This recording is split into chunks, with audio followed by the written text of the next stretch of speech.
자, 라의 논지에 근거하여, 그러면 라의 논지에 근거하라고 했으니까 근거해야 될 것을 명확하게 개념화를 해야 되겠네요. 그죠? 근거, 조건이야, 조건. 조건은 반드시 지켜야 돼요.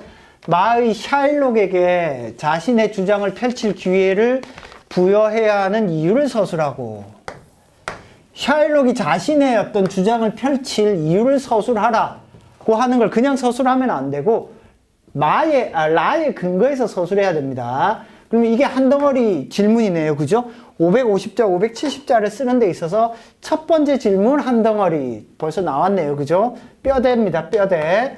이유를 서술하는 거 한 덩어리. 법 적용에 대한 샤일록의 견해가 초래할 수 있는 문제를 바산을 통합해서 고려해라. 이 마찬가지로 근거하여 고려하여. 어떻게 해야 돼요? 통합적으로 고려하라 그랬으니까 바와 사 각각으로는 어떻게 고려할지 이걸 플러스 통합해서 뭔가 개념어를 만약에 만들어낼 수 있다면 만들어내도 괜찮습니다. 통합적으로 고려하여 서술하라. 그러면 논제가 요구하는 건 크게 두 가지입니다. 그죠? 글자 분량이 570자, 대략 600자 정도 되는 글인데 절반은 샤일록의 주장이 펼칠 기회를 서술해야 되는 거 한 덩어리. 그 다음에 그럼에도 불구하고 이제 샤일록의 주장이 가질 수 있는 문제점을 서술하는 거 한 덩어리. 크게 두 덩어리네요. 그죠? 두 덩어리. 이 두 덩어리를 절반 일단 나누어서 쓴다라고 생각을 하고 글을 쓰면 큰 무리가 없겠네요. 그죠? 자, 그러면 라의 논지에 근거하라 그랬잖아요. 그죠? 그러면 라에 근거해야 될 게 뭐죠? 라에 근거해야 될 거? 라 앞에서 읽었잖아. 다수와 소수 사이에서 라의 핵심은 뭐죠? 소수 의견 존중이잖아. 그죠? 아무리 다수가 많아도 소수 의견을 존중해야 된다라고 이야기하는 게 라잖아. 라는 왜 소수 의견을 존중해야 된다라고 말해요? 첫째, 소수 의견을 존중함으로써 우리 다수가 가지고 있는 사람들이 왜? 다수가 가지고 있는 사람들의 어떤 진리라고 하는 것이 혹시나 오류가 아닐까라고 어때? 점검할 수 있는 기회가 있잖아. 그죠? 또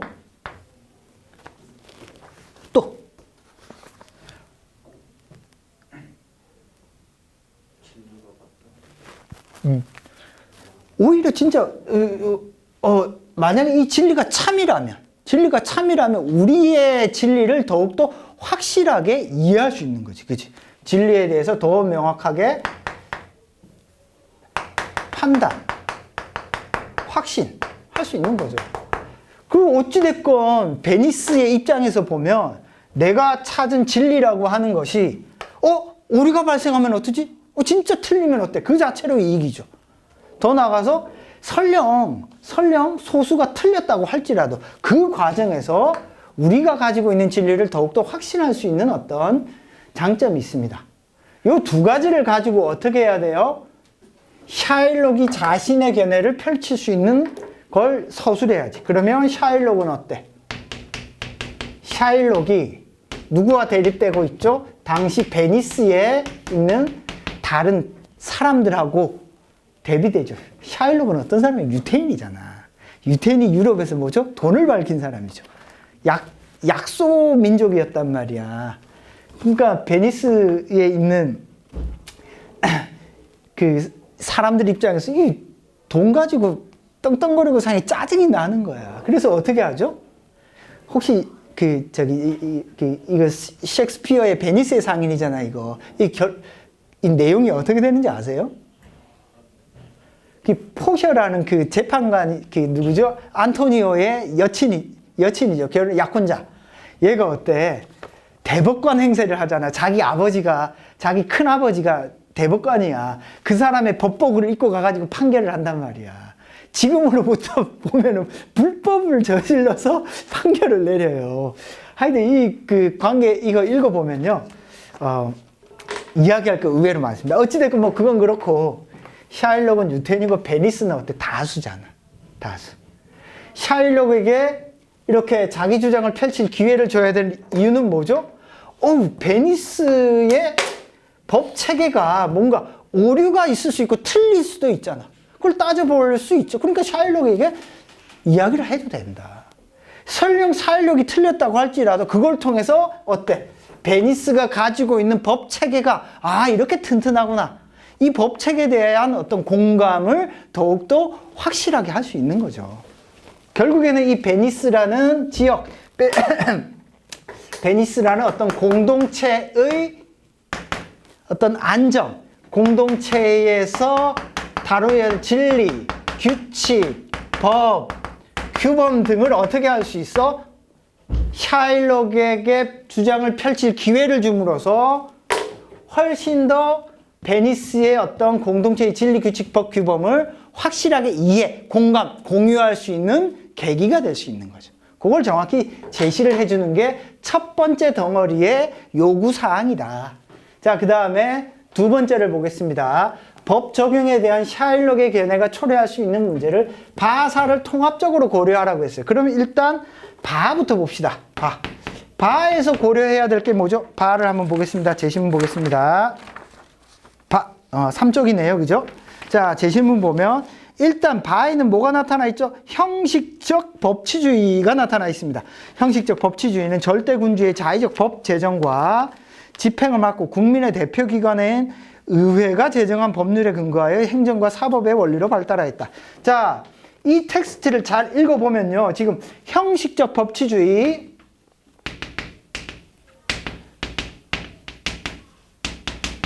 무엇에 저항해서 나온 거야? 절대군주야, 절대군주. 절대군주의 자의적 해석에 근거해서. 절대군주는 힘이 약한 사람이에요? 강한 사람이에요?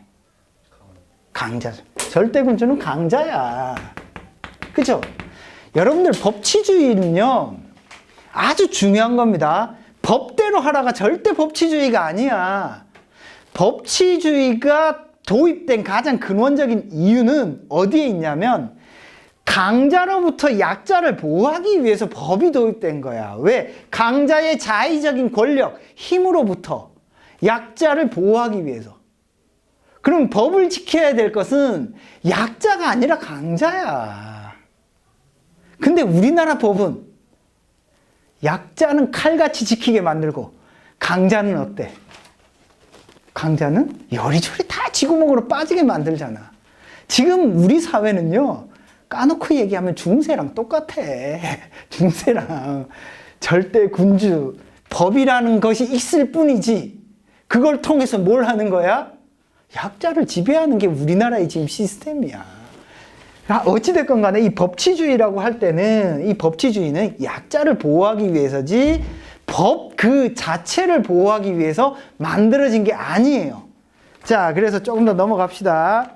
그건 정확히 이해를 해야 돼. 그걸 이해 못하는 학생들 되게 많아요. 그래서 뭔가 약자들이 법을 어겨서 문제를 일으키면 왜 법도 안 지키고, 그건 말도 안 되는 소리예요. 약자들도 법을 어길 수 있지. 그렇지만 그럴 때는 관대하게.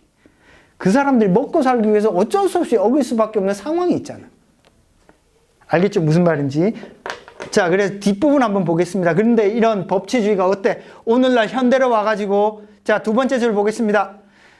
이런 형식적 법치주의는 나치 등 전체주의 국가에서 권력을 제한하기는커녕 독재의 수단으로 악용되고 있다. 이런 형식적 법치주의가 약자를 배려하는 것이 아니라 어떻게 돼? 약자를 배려하는 것이 아니라 독재자, 나치를 지지하는 것이 어때? 법으로 이루어졌잖아요. 그죠? 자, 그래서 요 바에서는 뭘 가지고 와야 돼요? 뭘 가지고 와야 되죠? 형식적 법치주의가 오히려 독재를 지지하는 것으로 쓰일 수 있다라는 것을 통해서 보면, 오히려 힘 있는 놈이 자기의 힘을 지키고 보호하기 위해서 약자를 억압하는 장치로 쓰일 수 있다라는 점에서 보면 어때? 샤일록은 어때? 돈 있는 놈이잖아. 자기의 어떤 복수심을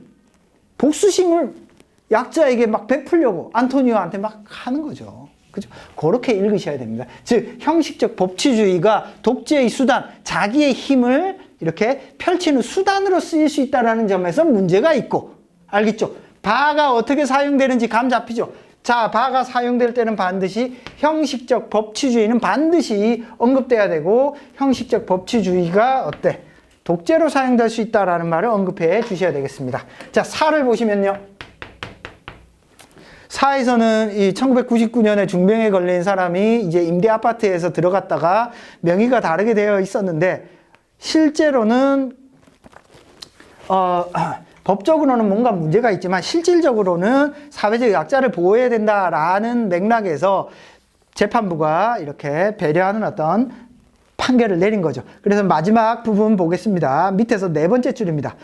우리는 입법부가 만든 법률을 최종적으로 해석하고 집행하는 법원이 어느 정도 수선의 의무와 권한을 갖고 있다고 생각한다. 이는 의회가 만든 법률을 법원이 제멋대로 수정하는 것이 아니라 그 법률이 의도한 본래의 의미. 자, 법률의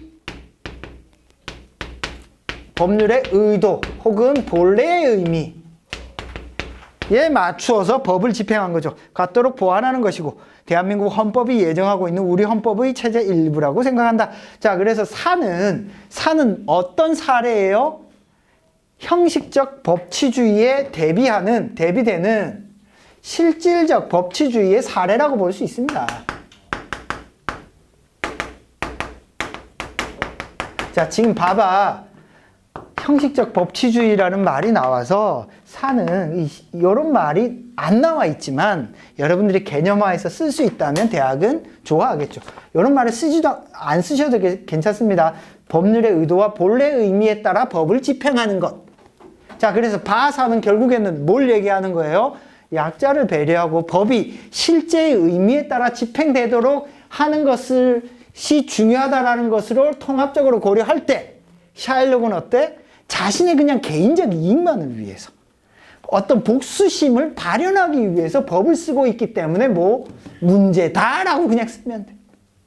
알겠죠? 어떤 뜻인지. 자, 그래서 학교가 의도하는 바는 뭐 요 정도다라고 보시면 되겠습니다. 자, 방금 한 것 중에 질문 있어요? 고려하라, 근거하라고 할 때, 자, 이거 참고죠, 참고. 자, 이거 조건이라고 했잖아, 조건. 그죠? 자, 이런 조건이 나오면 어떻게 하라고 했죠? 명확하게 근거하고 고려한 것들이 분명히 개념적으로 제시되어야 된다.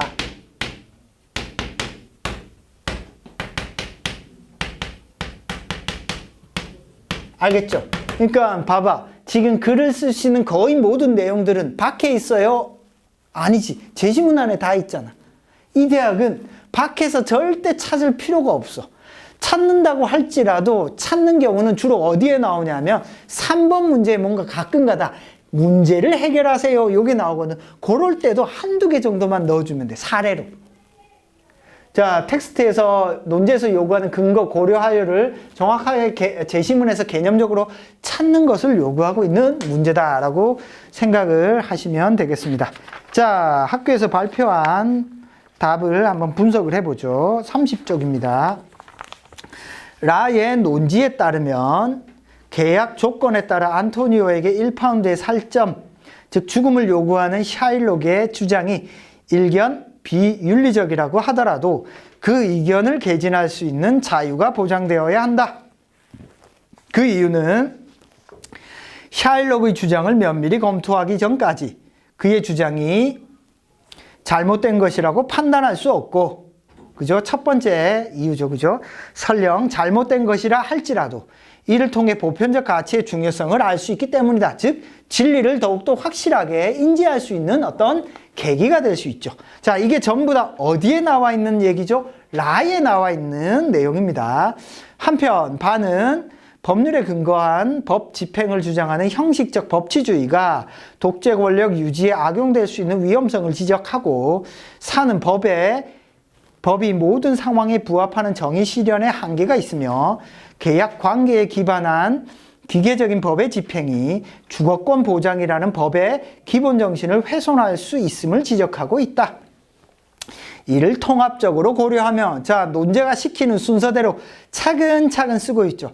합법적인 절차를 근거로 계약에 기반한 엄격한 법 적용을 주장하는 샤일록의 법에 대한 견해는 개인의 원한을 해결하기 위한 수단으로 법을 악용하고 있다는 점과 이로 인해 안토니오의 생명권과 같은 기본권이 침해되어 인류 보편적인 가치에 기반한 법 정신을 훼손시킬 수 있다는 점에서 비판받을 수 있다. 자, 뭔가 복잡하게 안 쓰죠, 그죠? 어떤 점에서 어떻게 비판된다라고 분명히 쓰고 있습니다. 자, 그래서 뭐 뒷부분에 나온 답안 분석한 부분들은 답안의 장단점은 제가 따로 써놨으니까 여러분들이 한번 읽어보세요. 자, 답안이 어떤 특징을 가지고 있죠? 복잡하게 쓰지 않았습니다. 대학이 요구하는 바를 차근차근 순서대로 쓴 거야. 그래서 2번 문제의 답을 어떻게 썼어요? 논제가 이렇게 있으면 이 논제의 순서대로 글을 쓰는데 그냥 살을 붙였다고 생각하면 돼. 자, 라에 나타난 무엇에 근거하며 마에 나타난 샤일록의 어떤 주장은 부여하는 이유는 첫째 뭐고 둘째 뭐다. 법의 적용에 대한 샤일록의 견해는 문제를 초래할 수 있는데 바의 이 내용과 샤의 이 내용을 통합적으로 고려하면 첫째 어떤 점이 문제고 둘째 어떤 점이 문제다. 알겠죠? 무슨 말인지. 여기에 그냥 살을 붙이면 되는 거예요. 그래서 중앙된 문제는 새롭게 쓰는 것이 아니라 논제의 순서대로 글을 쓰되 분량을 쭉 늘려서 쓴다. 알겠죠? 무슨 말인지. 자, 요 주제와 관련해서 프리젠테이션을 한다. 이런 생각을 가져도 돼요. 요 주제와 관련해서 앞에 초등학생을 딱 갖다 놓고 걔한테 설명한다라고 생각을 해도 돼. 자, 내가 설명을 해줄게. 라의 논제는 이거야. 라의 이것에 근거하며 샤일록은 여러 볼 수, 알겠죠? 무슨 말인지. 그래서 어렵게 생각할 필요가 없습니다. 알겠죠? 무슨 말인지.